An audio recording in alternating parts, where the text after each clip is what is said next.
Ça fait un long moment que j'ai en suggestion cette vidéo. Mais alors un long moment, elle a littéralement squatté mon feed. Et à force, j'ai été intriguée et je me suis renseignée, j'ai fait quelques recherches sur Google et j'ai découvert une histoire qui m'a touchée et que j'ai donc décidé de traiter. Découvrez aujourd'hui la triste histoire de Banning Lyon.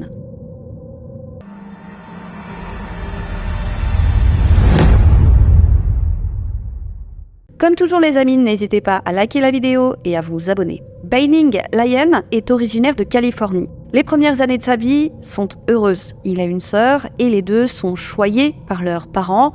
Ils ont la chance de beaucoup voyager grâce au travail de leur père qui est pilote d'avion. D'ailleurs, son père va très tôt initier Banning à la randonnée et à la voile. Le père et le fils sont très complices. Quant à sa mère, elle est douce et attentionnée. Banning dira plus tard que son enfance était idyllique et que sa maison, c'était son havre de paix. Mais sa vie et tous ses repères vont être littéralement bouleversés à l'âge de 11 ans quand ses parents divorcent. Et c'est un véritable cataclysme pour lui. Il comprend que rien ne sera plus jamais comme avant. Sa mère est en miettes, elle va littéralement sombrer. Quant à son père, il va du jour au lendemain disparaître de la vie de ses enfants. Comme ça, sans raison. Il ne les reverra plus pendant 1 an et demi, 2 ans. Alors imaginez ce que ça a pu provoquer chez Banning. Les deux étaient fusionnels. C'était son héros, c'était son modèle, c'était son tout. Il va se sentir sans surprise abandonné et le vivre comme une véritable trahison. Et aussi et surtout, ça va ancrer en lui, à un jeune âge, un sentiment d'insécurité. Il va inconsciemment intégrer que tout peut basculer d'une seconde à l'autre, qu'un malheur plane forcément au-dessus de sa tête et que même si tout va bien, ça ne peut pas durer puisque tout va basculer. Et en plus de se sentir trahi, il se sent coupable.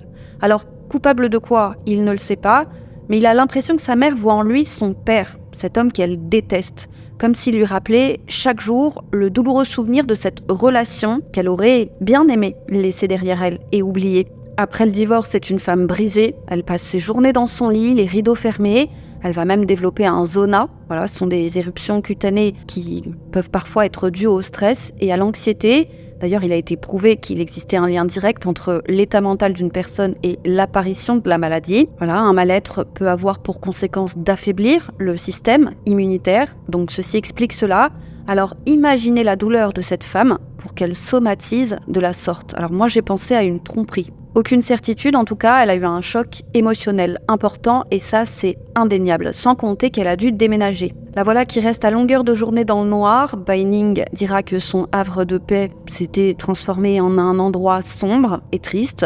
Sa mère pleure souvent, parfois elle réveille ses enfants dans la nuit pour ne pas rester seule. Elle les réunit dans la cuisine pour leur parler de sa solitude, d'à quel point leur vie est devenue horrible. Et puis voilà qu'après avoir disparu pendant près d'1 an et demi, 2 ans, le père réapparaît comme une fleur au détour d'un appel. Il est heureux d'annoncer à son fils qu'il va bientôt se marier. Et comme l'état de la mère ne cesse d'empirer, la voilà qui n'est plus en mesure de s'occuper de ses enfants. Elle va donc envoyer Banning vivre chez son père.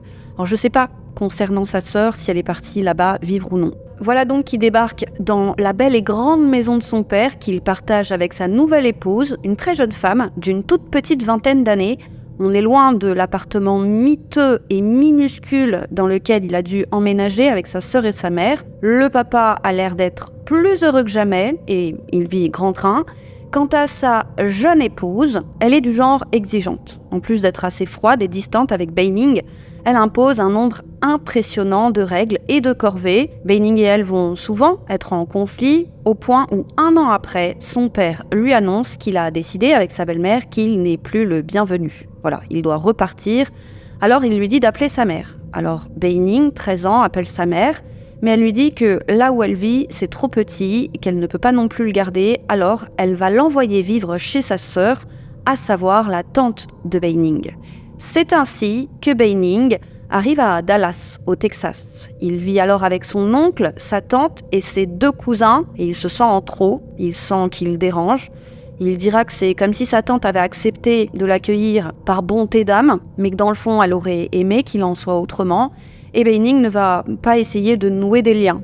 À quoi bon ? Pourquoi s'attacher ? Il sait qu'il sera probablement envoyé je ne sais où auprès de je ne sais qui. Alors il se sent plus que jamais seul, et en plus d'éprouver de l'incompréhension, de la frustration, c'est la colère qui va doucement et progressivement l'envahir. Voilà, c'est comme dans le film Vice Versa. La colère est là. Au début, elle va s'installer dans un coin, et puis progressivement, elle va finir par occuper toujours plus d'espace. Et c'est 1 an après que sa mère va venir emménager à Dallas. La famille emménage dans un minuscule appartement au-dessus de chez la tante. Il est composé d'une pièce, et déjà il est content de retrouver sa mère. Et quand bien même il a vécu tous ses malheurs, il est resté malgré tout fidèle à l'enfant qu'il était. L'insouciance n'est plus au rendez-vous, certes, il lui arrive souvent de se sentir mal, mais il déborde toujours autant d'énergie, ça reste un vrai bon gars, et sa vivacité d'esprit et sa grande sensibilité lui ont permis de trouver des moyens efficaces afin d'extérioriser les choses. Et c'est notamment grâce à 2 grandes passions.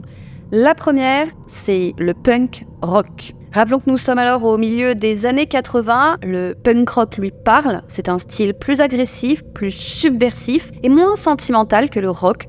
On peut même dire que le punk rock, c'est un mode de vie. Beaucoup y voient un moyen de contester l'ordre établi, de casser les codes. Il est synonyme de liberté à la fois personnelle et sociale. Et avec ses slogans comme No Future, il retranscrit assez bien ce sentiment de frustration, de colère et de pessimisme que peuvent éprouver certains jeunes, dont Beining. On est loin du flower power de la fin des années 60. Voilà, c'est une autre époque. Beining va en même temps adopter le look qui va avec, il trousse ses jeans, ses cheveux sont coiffés en pagaille, mais il n'y a pas que le punk rock qu'il aime, il aime encore plus le skate. Il a eu un véritable coup de cœur, si bien qu'il se déplace rarement sans sa planche et à force de pratique, il est rapidement devenu un pro et ça va aussi et surtout, tout comme le punk, lui permettre de faire la connaissance d'autres passionnés qui deviendront ses amis, de véritables amis. Il a même l'impression de faire partie d'une famille unie et solide, pas comme la sienne, qui est depuis longtemps tombée en lambeaux. Avec ses amis, c'est l'union, c'est l'osmose, c'est une bromance, comme on dit. Entre jeunes, ils se comprennent, ils vont passer de longues heures ensemble, tantôt à refaire le monde en écoutant leur groupe préféré, tantôt à perfectionner leur art, leur planche de skate vissée aux pieds. Beining sent qu'il peut leur faire confiance et qu'à l'inverse de ses parents, eux ne le trahiront jamais. En parallèle, les relations avec sa mère sont toujours plus tendues, il ne semble jamais d'accord avec elle, il semble toujours dans l'opposition, et c'est comme s'il gardait finalement une certaine distance avec elle. Alors, c'est pas l'idéal, mais rien non plus de dramatique, Beining est loin d'être un ado en crise, mais sa mère va tout de même décider d'aller consulter avec lui un professionnel afin qu'il les aide à mieux communiquer ensemble. Beining, comme toujours, n'a pas son mot à dire et c'est un peu en traînant des pieds qu'il ira au rendez-vous. À l'âge de 15 ans, même si tout ce qu'il a vécu par le passé a laissé des traces, Beining trouve qu'il s'en sort pas trop mal. Voilà, il est bon en classe, il a tout un tas d'amis. Encore une fois, il a retrouvé sa mère. Financièrement, il ne manque de rien, comme il occupe tout un tas de petits boulots à côté de ses cours. Il en connaît certains qui ont des vies bien pires. Donc ça va, il retrouve enfin une certaine stabilité, mais à croire que le destin s'acharne, puisque ça ne va pas durer. Sa vie est de nouveau sur le point de basculer, et c'est même en l'espace de 24 heures qu'elle changera du tout au tout. Il va revivre en version accélérée le même cataclysme qu'il avait vécu au moment du divorce de ses parents. Et le point de départ, c'est un banal accident. Alors que Beining fait du skate tranquillement avec son meilleur ami entre 2 cours, ce dernier fait un mauvais mouvement et brise sa planche. Alors ça a l'air de rien, mais pour un ado passionné de skate, c'est un drame. Et oui, puisque ce meilleur ami en question sait qu'il n'a pas les moyens de se racheter un skateboard. Il sait qu'il devra attendre un long moment avant de pouvoir s'en racheter un ou de s'en faire offrir un par ses parents, mais pas de panique. Beining va aussitôt lui donner le sien. En effet, grâce à ses petits boulots, il a assez d'argent pour s'en acheter un. Et justement, ça fait un moment qu'il lorgne sur un nouveau modèle. En temps normal, sa mère aurait vu d'un mauvais œil qu'il s'en achète un autre. Mais là, l'excuse est trop belle. Il sait qu'elle ne lui dira rien s'il l'a fait pour aider un ami. Son ami est fou de joie, Beining aussi, ça lui fait plaisir de faire plaisir. Et les deux vont profiter de l'interclasse pour que Beining puisse acheter son précieux. Et voilà qu'en quelques heures, le problème est réglé.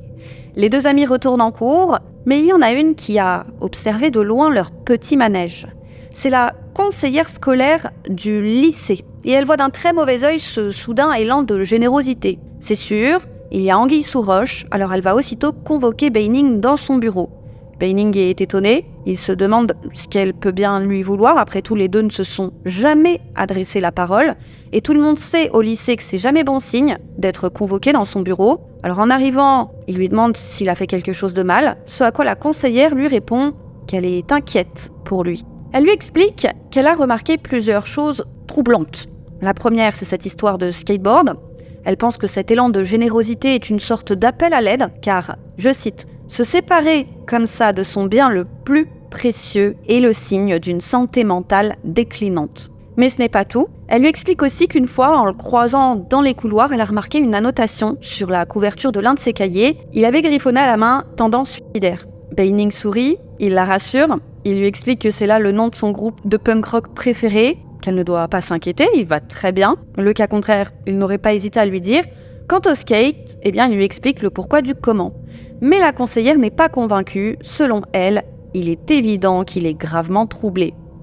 Beining sort de son bureau perplexe, mais il ne s'inquiète pas plus que ça. Il retourne en cours et oublie presque aussitôt l'incident. Mais en rentrant à la maison, voilà que c'est sa mère qui s'y met. Elle lui explique qu'elle a reçu un appel de sa conseillère scolaire, un appel des plus alarmants. Alors, il essaye de la rassurer, il est même un peu saoulé. Voilà, il lui explique que non, aimer le punk rock ne fait pas de lui une personne en souffrance, que s'il a donné son skate à son pote, c'est qu'il voulait s'acheter le dernier modèle, et que non et renon, il n'a pas d'idée sombre. Mais comme avec la conseillère, rien de ce qu'il dit ne semble convaincre sa mère. Et encore une fois, de toute façon, dans sa vie, aucun adulte ne l'a jamais écouté. Alors bon, il a l'habitude. Et pensant la conversation terminée, il se saisit de son skate pour aller en faire un peu. Réponse de la mère, pas du tout, tu poses ce skate, on va tout de suite chez le thérapeute. Beining n'a pas le choix et le voilà qui doit, pour la 3e fois de la journée, expliquer qu'il se sent bien et que non, il ne veut pas secrètement en finir. Et de son côté, sa mère insiste, elle répète mot pour mot les paroles de la conseillère. Bref, chacun campe sur ses positions, si bien qu'à la fin, le thérapeute est lui-même complètement perdu. Le voilà qui lève les mains au ciel, il ne sait pas lequel des deux croire. Il explique qu'il va réfléchir à tout ça, et c'est dès le lendemain matin que Beining va apprendre une bien mauvaise nouvelle. Sa mère lui annonce qu'avec son père et le thérapeute, ils se sont dit que c'était pas une mauvaise idée que de l'envoyer à l'hôpital pour des évaluations. Et elle le rassure, elle lui dit que c'est juste l'histoire de 2 semaines. Beining dira plus tard que, dans l'esprit d'un ado, 2 semaines, c'est une éternité. Alors il refuse. Hors de question. C'est niet, il n'ira nulle part, et il va bien. Sa mère lui dit qu'elle ne veut pas le forcer, que la décision doit venir de lui, mais que, dans le fond, tout ça c'est pour son bien, et que de toute façon, il sera vite sorti, c'est juste 2 petites semaines. Beining lui répond que certes, elle ne veut pas le forcer, mais que dans tous les cas, c'est elle qui aura le dernier mot, puisqu'il n'est pas encore majeur. Et puis las d'argumenter, il finit par accepter. Ok, si ça peut rassurer tout le monde, il ira. Si c'est là la seule manière pour qu'on lui fiche la paix, soit. Mais il prévient, il veut bien jouer le jeu, mais 2 semaines, pas plus, et pas d'entourloupe. Et à ce moment, il n'a aucun doute. Il sait qu'il va bien, et que donc il sera vite sorti. Mais il se trompe lourdement. Et pensant bien faire, ses parents viennent de mettre le pied dans ce qui se révélera être un véritable piège. Nous sommes alors courant 1987. Dès le lendemain, voilà Beining qui débarque à l'hôpital, un hôpital situé à Houston, direction l'unité d'évaluation psychiatrique pour adultes. Et oui, c'est là que sont conduits les ados faute de structures adaptées. Et il y a bien une unité pour adolescents dans l'établissement, mais elle est réservée au long séjour. Beining doit laisser ses effets personnels derrière lui, pas de Walkman, pas de skateboard non plus, mais il est de bonne volonté. Encore une fois, il joue le jeu. On lui présente les lieux, les espaces communs, puis sa chambre, et aux surprises, alors qu'on le laisse s'installer au moment où la porte se referme, il entend le bruit de la serrure. Voilà, il comprend qu'il sera dès lors enfermé. Mais bon, il se dit que 2 semaines, ça ira. Voilà, il aura juste à parler à une personne de sensé et ça ira, on le laissera. Le voilà en face du psy, il explique qu'il a juste donné son skateboard, qu'il n'a rien fait de mal et qu'il n'a rien à faire là. Le spécialiste l'écoute avec attention, il va lui poser tout un tas de questions. Cette première séance est assez brève, elle va durer une 15aine de minutes, puis Beining est conduit dans sa chambre qu'il partage avec un patient adulte. Puis le lendemain, c'est pareil. Le surlendemain encore, Le voilà qui doit passer tout un tas de tests de personnalité. Et cet hôpital, ce n'est pas Byzance, mais ça passe. Les patients sont plutôt cool, ils jouent aux cartes, ils discutent ensemble dans le jardin. L'ambiance est pas trop mauvaise. Puis, à l'issue des 2 semaines, on lui annonce que son séjour est rallongé d'1 semaine, afin qu'il puisse finir sa batterie de tests.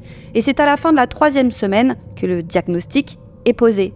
Le médecin lui apprend qu'il souffre d'un grave trouble, raison pour laquelle il lui est impossible de nouer de véritables relations, comme par exemple ici dans l'unité. Et rétrospectivement, Beining s'est dit que reprocher à un ado de ne pas se lier plus encore à des adultes, c'était pas vraiment l'idée du siècle. Sans compter que le médecin pense qu'il pourrait à tout moment décider d'en finir. Et voilà, encore et toujours le même discours, Beining en reste bouche bée. Il se dit qu'on marche sur la tête. De 1, il est quand même bien placé pour savoir qu'il va bien. Et de 2, il en a une flopée d'amis au lycée, à l'extérieur, et des amis sincères. Alors comment on peut lui reprocher de ne pas savoir nouer de véritables relations? Ça n'a pas de sens. Son entourage prouve le contraire. Mais le médecin insiste. Si, il va mal, et ses amitiés n'en sont pas vraiment. Et en donnant son skate, il a voulu en quelque sorte acheter son ami, mais l'amitié, ça ne s'achète pas. S'il a fait ça, il en est convaincu, c'est parce qu'il se sentait seul et isolé. Les parents de Beining sont convoqués. L'équipe encadrante se veut alarmiste. Elle estime qu'il serait trop risqué de laisser sortir Beining dans un état pareil et que le mieux à faire est de l'envoyer 1 mois dans l'unité de soins de longue durée pour adolescents de l'hôpital. Les parents paniqués se laissent convaincre sans problème. Après tout, ce sont des professionnels et ils savent mieux que personne ce qui est bien pour leur fils. Son père avait alors dit au médecin « Écoutez, je n'ai pas d'autre choix que de vous faire confiance, comme mes passagers me font confiance. » Beining est furieux, et encore une fois, c'est toujours la même chose avec les adultes, ils finissent toujours par trahir sa confiance. Et c'est tel un prisonnier qu'il est escorté à l'unité de longue durée. À chaque fois qu'il passe une porte ou un couloir, il entend le bruit des serrures qu'on verrouille. Le voilà enfermé à double tour dans l'unité avec une fausse impression de liberté de mouvement car cette fois, les portes des chambres ne sont pas verrouillées. Mais il remarque tout de suite qu'on est à des années-lumière de l'unité pour adultes. Là-bas, il y avait quand même de la vie, des couleurs, des rires. Et ici, il n'y a aucun bruit et l'environnement est froid. Il est comme aseptisé et on lui explique froidement les règles. 5 jours par semaine, il ira en classe. Le reste du temps, il y a des ateliers, parfois des séances avec le médecin. Tout le monde doit aller se coucher à heure fixe, manger à heure fixe, se lever à heure fixe, se doucher à heure fixe. Aucun contact physique avec les autres pensionnaires n'est autorisé. Personne donc ne doit se toucher et sous aucun prétexte. Les conversations privées sont également interdites, donc ils ne peuvent ni se toucher ni se parler entre eux. Il n'y a aucun espace de vie commune. Les temps de repos se passent dans les chambres. Quant aux vêtements, la fête est finie.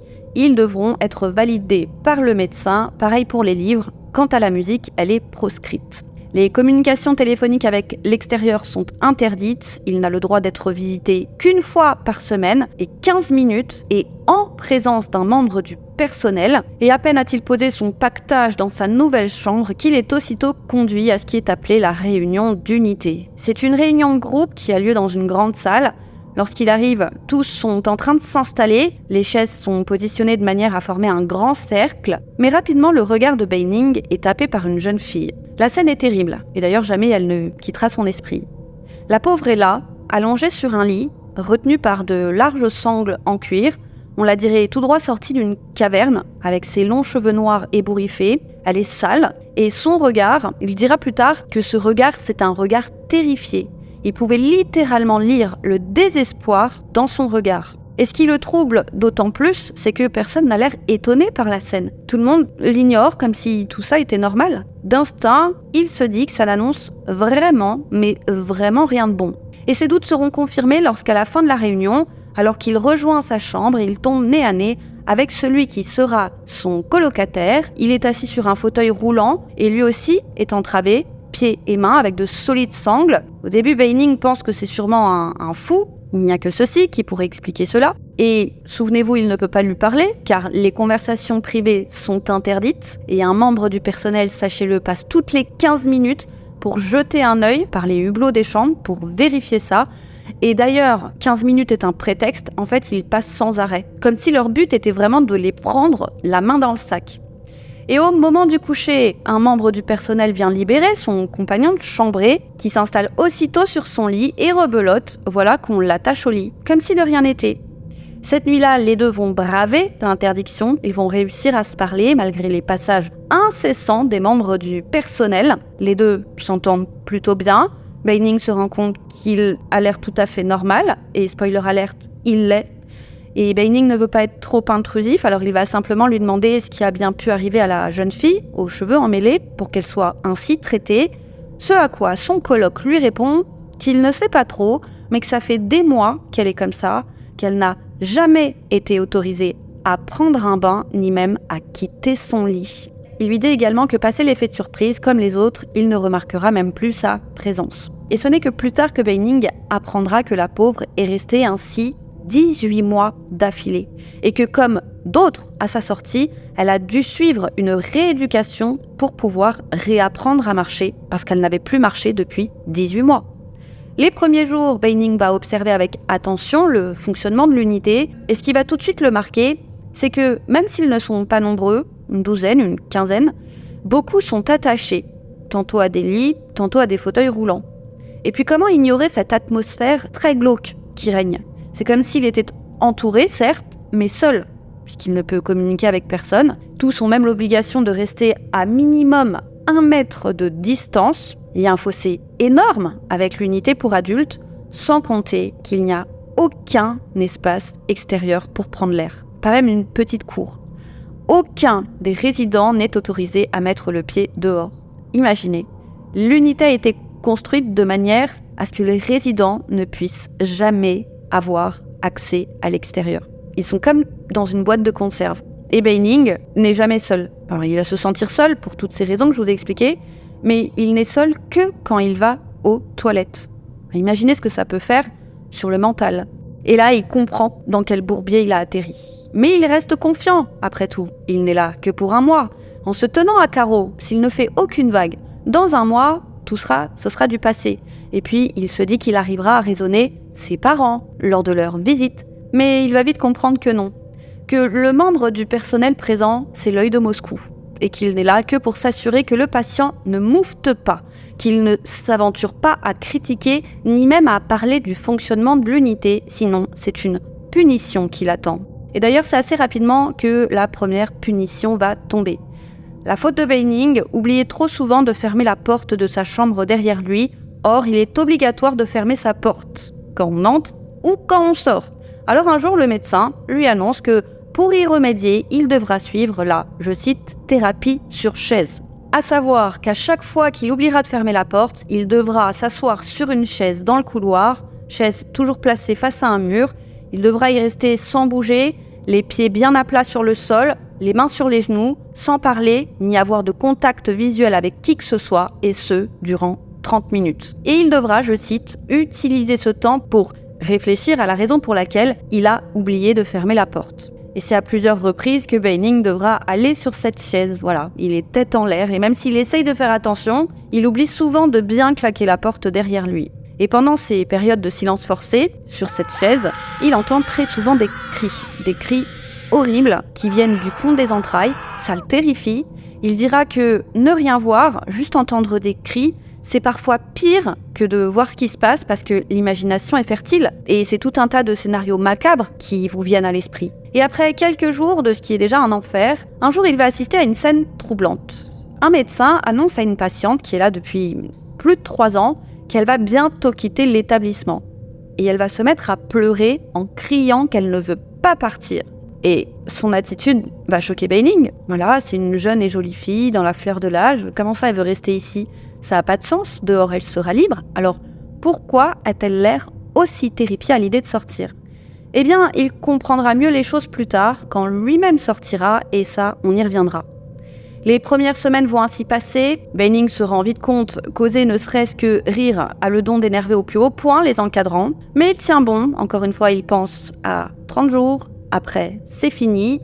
Mais ce dont il ne se doute pas, c'est que la fameuse thérapie sur chaise, qui lui pourrit déjà la vie, est composée de 2 paliers. Le premier, c'est la chaise de 30 minutes, mais le deuxième, c'est la chaise indéterminée. Et là, fini de rire. Voilà qu'un matin, un médecin débarque dans sa chambre, une chaise à la main, pour lui expliquer que désormais, la chaise sera installée dans sa chambre et que comme la chaise de 30 minutes n'a pas suffi et qu'il continue d'oublier de fermer la porte, eh bien, place à la chaise indéterminée. C'est toujours le même principe, sauf que ce n'est plus 30 minutes et en cas d'oubli, mais automatiquement dès qu'il sera dans sa chambre. Alors au début, Beining pense à une mauvaise blague. Le calcul est vite fait, ça veut dire qu'il y passera 6 à 7 heures par jour, puisque c'est le temps moyen qu'il passe dans cette chambre. C'est là qu'on les parque, sauf quand ils vont en classe et aux quelques très rares ateliers, à la douche, à la cantine, ou aux rares séances avec le médecin. Mais le médecin prend bien soin de lui rappeler que ce n'est pas une punition, mais une thérapie.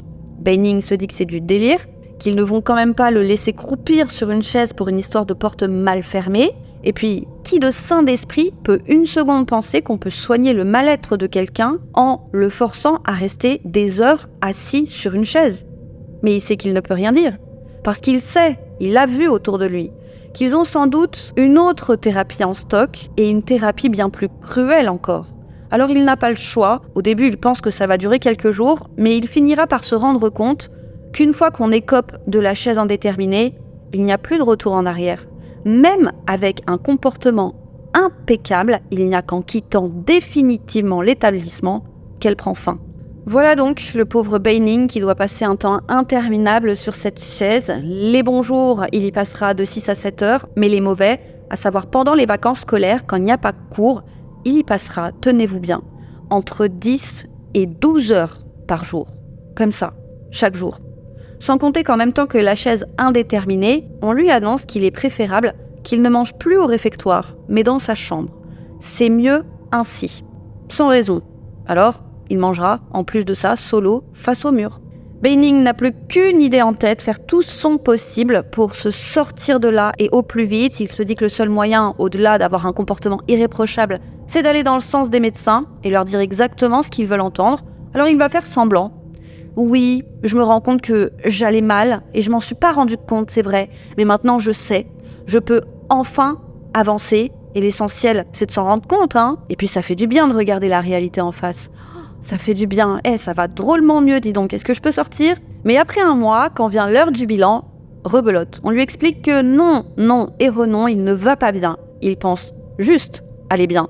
Quant aux parents, les médecins leur expliquent qu'il ne faut surtout pas arrêter le travail en si bon chemin et que faire sortir leur fils aussitôt anéantira tous leurs efforts.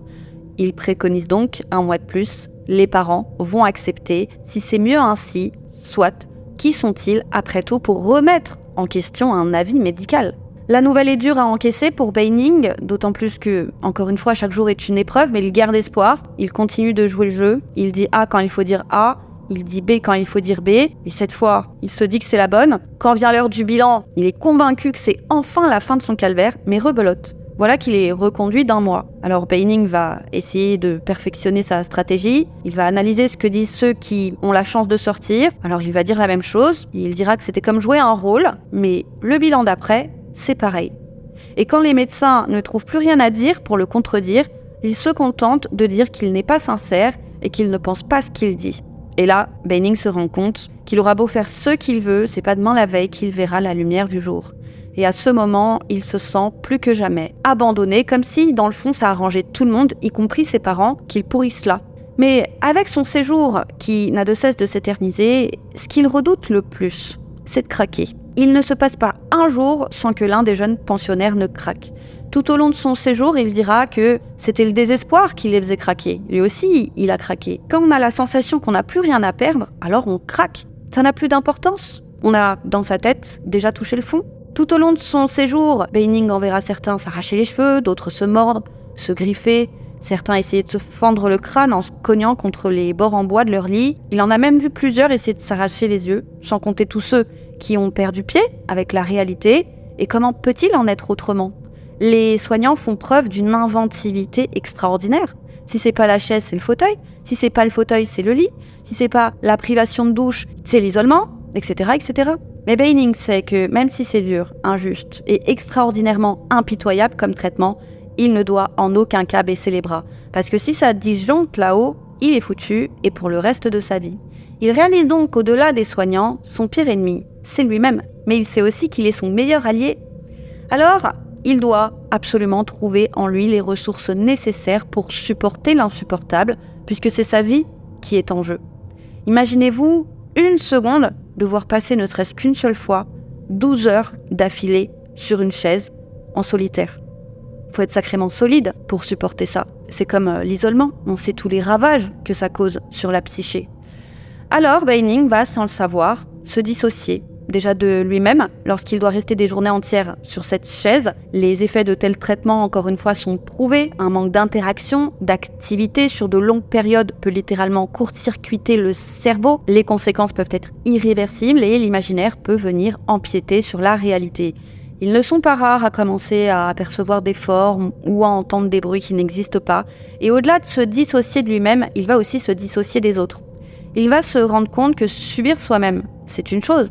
Mais voir les autres subir, être impuissant, ne rien pouvoir faire, c'en est une autre. Et être exposé comme ça à autant de violence, ce n'est pas non plus sans conséquence. Il s'est rendu compte que son empathie a eu un terrible impact sur lui. Sans compter que si l'un de ses camarades flanche, s'il a trop d'affect, il pourrait l'emporter avec lui. D'autant plus que c'est facile de flancher ici, tout est fait pour. Alors il va comme ériger une sorte de mur invisible entre lui et les autres, un mur émotionnel. Il sait que s'il n'arrive pas à s'anesthésier par rapport à tout ce dont il est témoin à longueur de journée, il ne tiendra pas. Il dira plus tard être devenu comme insensible. Il était pourtant de nature sensible et empathique. Ça lui a demandé un effort immense. C'était une véritable gymnastique mentale qui nécessitait rigueur et détermination. Il dira qu'à force, c'était comme s'il regardait un film. Il était comme un robot. Il savait que tout ce qu'il voyait était réel, mais il avait réussi avec le temps à conditionner son esprit, à considérer que ça ne l'était pas, du moins c'est comme ça qu'il le vivait émotionnellement. Mais ça ne l'empêchera pas pour autant de tisser des liens. Voilà, son copain de chambrée deviendra un véritable ami. Et puis, ils sont plusieurs à tenir bon en secret. Ils forment une sorte de groupe de résistants, une résistance invisible et muette. Ils ont tous appris à communiquer par de discrets signes. Voilà, ils ont créé une sorte de langue des signes improvisée. Ils ont appris à tapoter sur les murs pour pouvoir continuer d'échanger avec d'autres malgré l'extinction des feux. Il dira que finalement, ils étaient comme une famille dont les membres étaient liés par le même trauma. Donc, ils faisaient malgré tout front face à l'ennemi. Ennemi qui prenait plaisir, qui se délectait de leur souffrance. Beining s'est souvenu d'une réunion de groupe où l'un des encadrants avait forcé l'une des jeunes filles à avouer qu'elle avait le béguin pour Beining. C'était ultra gênant. Elle a nié, la pauvre rougissait, elle baissait les yeux, elle savait plus où se mettre. Mais l'encadrant ne l'avait pas lâchée jusqu'à ce qu'elle dise exactement ce qu'il voulait qu'elle dise. Et la pauvre, humiliée, s'était mise à pleurer. Imaginez à cet âge, l'âge des premiers béguins. Et quand bien même elle avait un crush pour Beining, pourquoi la forcer à le verbaliser ? C'est cruel. Il faut bien comprendre que, faute de pouvoir s'en prendre physiquement à eux, parce qu'ils avaient tout de même des comptes à rendre à leurs parents, c'est psychologiquement qu'ils les réduisaient à néant. Beining a dit que c'est comme s'il voulait les déshumaniser. Et Beining, sachez-le, n'oubliera jamais celui qui lui a permis de tenir, celui qui était sa joie de vivre dans les moments les plus difficiles.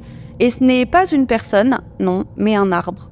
Et oui, pendant ces longues sessions de chaises indéterminées, il a remarqué qu'en se balançant légèrement, il pouvait apercevoir par la minuscule fenêtre de sa chambre le haut d'un arbre. Alors ça peut paraître insignifiant, mais quand on passe des heures sans rien pouvoir faire, comme enterré vivant, voir ses feuilles bouger avec le vent, c'était une distraction incroyable. Et il estime que cet arbre lui a en quelque sorte sauvé la vie. Sachez que Beining recevra la visite de sa mère chaque semaine. Quant à son père, fidèle à lui-même, il ne viendra le voir que 2 fois. Et au-delà de trouver ça triste, je trouve ça cruel. Comment un parent peut adorer 11 ans durant son enfant et du jour au lendemain se détourner de lui comme s'il n'avait jamais existé et sans ressentir la moindre culpabilité. Avouez, il faut quand même être maso. Bref, le temps passe, 4 mois, puis 5, 6, 7 et c'est toujours la même chose. À chaque bilan, on explique à ses parents que s'il sort, il risque de se faire du mal. Et en réalité, ça fait déjà un bon moment que Beining a compris. Si au début, il n'avait pas tout à fait saisi le pourquoi du comment on s'entêtait à vouloir absolument qu'il reste dans cet hôpital, il a fini par se rendre compte que quand un pensionnaire est autorisé à quitter l'établissement, c'est que son assurance arrêtait de prendre en charge ses frais.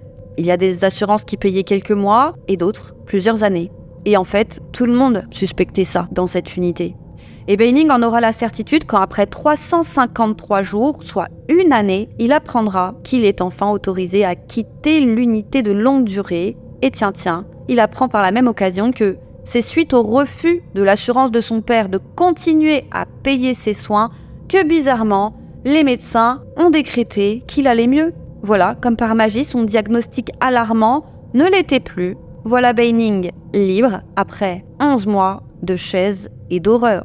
Et oui, c'est encore et toujours une question d'argent. Ses parents, comme les parents des autres pensionnaires, ont naïvement pensé que le domaine de la santé faisait exception à la règle, que le bien-être des patients était la seule et unique priorité des praticiens. Eh bien non, puisqu'un patient, ça n'en reste pas moins de l'argent.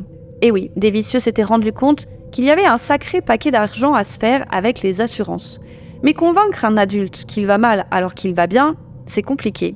Or, convaincre un parent que son enfant va mal, c'est plus simple. De 1, il n'a pas son mot à dire, et de 2, en effrayant suffisamment les parents, c'était réglé. Sans compter qu'on leur présentait les choses, là, ce sera gratuit, vous n'aurez rien à payer. Ce n'étaient donc pas des ados qui faisaient leur entrée dans cet hôpital, mais de belles liasses de billets. Et oui, les ados en difficulté, c'est un business comme un autre pour certains. Bref, pour aider à faire la transition, son thérapeute, pas celui de l'hôpital, celui qui le suivait avant, va préconiser aux parents qu'ils rejoignent une maison de transition située non loin de chez lui, à Dallas, pour une durée de 6 mois. Et cette fois, l'expérience est tout autre pour Beining. Lui qui pensait encore se retrouver dans un traquenard découvre que c'est tout le contraire. Déjà, il peut aller à l'école. Les encadrants sont bienveillants et réellement soucieux de leur bien-être. Les pensionnaires sont encouragés à tisser des liens entre eux. Les ateliers sont savamment pensés pour être efficaces et leur faire du bien. Beining s'y sent bien. Il dira plus tard qu'il a adoré cette expérience et que ces 6 mois ont été très enrichissants. En retournant vivre chez sa mère, il pense que tout ça est derrière lui, qu'il n'a plus qu'à reprendre sa vie exactement là où il l'avait laissée. Mais non. Au contraire, c'est véritablement à ce moment qu'il va se rendre compte de tous les dégâts qu'ont provoqués en lui ces 353 jours de malheur. Un sentiment de peur va l'envahir et ça va lui faire repenser à la jolie blonde qui refusait de sortir de l'établissement. Et oui, ils ont été conditionnés à être des sortes d'automates, à n'être libres de rien. Et retourner dehors, c'est plus qu'un défi. Déjà, il se rendra compte lorsqu'il fera sa première sortie en homme libre que le monde lui est devenu insupportable. Il était parti dans un bowling, il a vu toutes ces lumières et ces gens qui riaient et parlaient fort. C'était trop d'un coup pour lui. Rappelons qu'il était contraint au silence et que là, c'était beaucoup trop de stimuli et ça aura pour conséquence de, comme le figer, ça va lui donner des vertiges. Il aura la sensation de pouvoir s'effondrer à tout moment. Pareil quand il ira à l'épicerie, pareil quand il ira au centre commercial. Alors il n'ira plus dans ce genre de lieu où il y a du monde et où il y a du bruit. Sans compter tous ces flashs. Il n'a de cesse d'avoir des flashs de ses camarades en train de hurler. Il est amer, il est en colère et puis il a honte.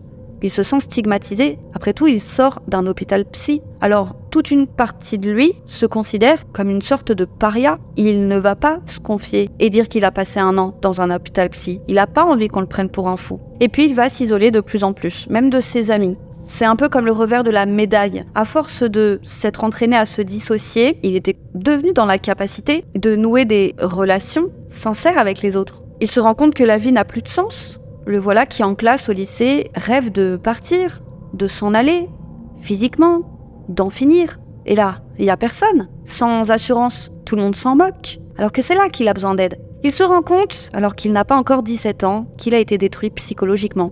Il finira par en parler à sa mère, il va lui demander pourquoi elle l'a laissé croupir là-bas. Et en parlant avec elle, il va se rendre compte qu'elle était, elle aussi, une victime. Que des professionnels de la santé, en qui elle avait confiance, lui ont répété en permanence que si elle faisait sortir son fils de là, elle perdrait son fils et elle était terrifiée à l'idée de le perdre. Et pas une seconde, elle a pensé que tout ça était une machination. Mais Beining n'est pas encore au bout de ses surprises et il faudra 6 ans pour vraiment comprendre le pourquoi du comment de tout ça. Après plusieurs plaintes de plusieurs anciens patients, Une enquête judiciaire mettra en lumière une fraude de grande ampleur visant à collecter l'argent des assurances et les enquêteurs découvriront que des faux diagnostics étaient posés de sorte à pouvoir garder le jeune patient le plus longtemps possible pour encaisser le plus d'argent possible. Ça, vous le savez, mais ce n'est pas tout. L'hôpital en question, qui n'était ni plus ni moins qu'une entreprise, ce n'était pas un hôpital public, avait mis en place un système de récompense. Ils avaient envoyé des représentants dans tous les collèges et lycées de la ville de Dallas pour corrompre le plus de conseillers scolaires possible. Le marché était le suivant, à chaque fois qu'ils leur enverraient un élève, ils empocheraient de l'argent. Et devinez quoi ? La conseillère de Beining était de la partie. Celle qui faisait mine de s'inquiéter pour Beining a tout inventé pour gagner cet argent. Elle savait très bien que Beining allait bien et qu'il n'y avait rien de mal à donner un skate. Mais elle a brodé toute une histoire pour convaincre sa mère de le faire interner. Et comme il écoutait du punk, qu'il avait gribouillé le nom de son groupe préféré sur son cahier, elle savait qu'il avait le profil parfait et qu'elle aurait probablement moins de mal à convaincre ses parents plutôt que d'autres. Et c'est donc pour éviter que la supercherie ne soit découverte que les patients avaient l'interdiction de s'échanger leur adresse et de garder contact après leur sortie. L'hôpital briefait bien les parents pour qu'ils empêchent leurs enfants de se côtoyer au motif que ça ne pouvait qu'avoir un impact négatif sur eux. L'hôpital sera fermé au moment de l'enquête, d'ailleurs il sera rapidement démoli, et ce sont presque tous les hôpitaux du groupe, de la firme en question, qui fermeront leurs portes. Beining va rejoindre la soixantaine de plaignants dans la procédure engagée contre cette firme. Pour les besoins de la procédure, il devra consulter un spécialiste, ce dernier ayant été choisi pour être témoin expert lors du procès. Après avoir parlé avec lui pendant plusieurs heures, le médecin l'a regardé et lui a dit, je cite, « Vous voulez savoir ce que j'en pense ? Vous souffrez d'un syndrome de stress post-traumatique et vous avez besoin d'être suivi, monsieur. Ce que vous avez vécu à l'hôpital est horrible. C'est tout sauf une thérapie. » Mais Beining va refuser de consulter qui que ce soit. La dernière chose qu'il veut voir, c'est un psy. Ils lui ont fait trop de mal et la confiance est rompue. Un accord amiable sera trouvé. La firme paiera une amende de 379 millions de dollars aux victimes. C'est l'une des plus importantes jamais infligées pour une fraude en matière de santé aux États-Unis, mais aucun membre du personnel soignant, aucun conseiller scolaire corrompu ne sera condamné. Comme si, d'une certaine manière, tout ce qu'ils avaient fait était acceptable. Beining, quand il a reçu ses indemnisations, c'était un bon petit pactole, c'était à l'âge de 21 ans ou 22 ans, il en a profité pour s'acheter une maison perdue, au milieu de nulle part, en pleine nature. Comme il pouvait quelques années avec cet argent se permettre de ne pas travailler, c'est exactement ce qu'il a fait. Il est devenu une sorte de reclus, il passait ses journées à jouer aux jeux vidéo, il a fait exprès de ne pas s'occuper de son jardin, de sorte à ce que sa maison soit comme engloutie par les herbes. Il voulait le calme, la paix, une vie loin des autres. Il a longtemps été heureux comme ça, mais à force d'isolement, il avait coupé contact avec tous ses proches. Il n'a gardé qu'un ami qui a fait du forcing en fait. Mais non, tu vas pas me zapper comme ça. Eh bien, sa santé au fil des ans s'est détériorée, il a eu l'impression de devenir fou, et il a plus que jamais eu des idées noires. À ce jour, il estime même être un miraculé, car à cette époque, il était véritablement déterminé à en finir. Mais il a fini par sortir de sa grotte. Il a eu un espèce de sursaut en lui, il s'est dégoté un boulot. Il savait qu'il avait besoin de nature et de grands espaces, c'est pour ça qu'il est devenu guide de randonnée et éducateur en plein air. Les grands espaces et la nature, c'est un peu comme cet arbre à l'hôpital, l'ont aidé dans son rétablissement. Et puis il a rencontré celle qui deviendra sa femme, et c'est grâce à elle qu'il se décidera à enfin consulter à l'âge de 39 ans. Il l'a fait pour elle, pour qu'elle n'ait pas à supporter les conséquences de ses traumas qui étaient encore présents au quotidien. Il verra plusieurs spécialistes avant de trouver la bonne, une psychologue qu'il affectionne beaucoup et qui le suit depuis 13 ans maintenant. Et comme il est désormais papa d'une adorable petite fille, il sait que, plus que jamais, pour elle, il doit rester proactif concernant sa santé. Il déclara, je cite, « Je n'aime toujours pas la thérapie, mais je sais que j'en ai besoin. Je la considère comme une séance de gym. Voilà, je n'apprécie pas le processus, mais j'apprécie les résultats. » Il a pu se rouvrir doucement aux autres. Son mantra en thérapie, c'était des paroles de Ronald Reagan qui, dans les années 80, parlait de ses tentatives de développer une relation avec les Russes. Ils étaient en tension à l'époque. Il avait dit cette phrase « Faites confiance, mais vérifiez ». Et c'est ce que fera Beining, faire confiance, mais vérifier. Voilà comment par appât du gain, on a volé 1 an de sa vie à Beining. Voilà, je vous rappelle qu'il a sorti un livre, si vous voulez en savoir plus. C'est tout pour aujourd'hui, les amis. Merci de nous avoir suivis. N'hésitez pas à liker la vidéo si vous avez apprécié notre travail, à vous abonner si ce n'est pas déjà fait, à nous suivre sur nos réseaux sociaux, les You Crime Sisters, à nous écouter sous forme de podcast. Quant à moi, je vous dis à très vite les amis pour une autre triste histoire.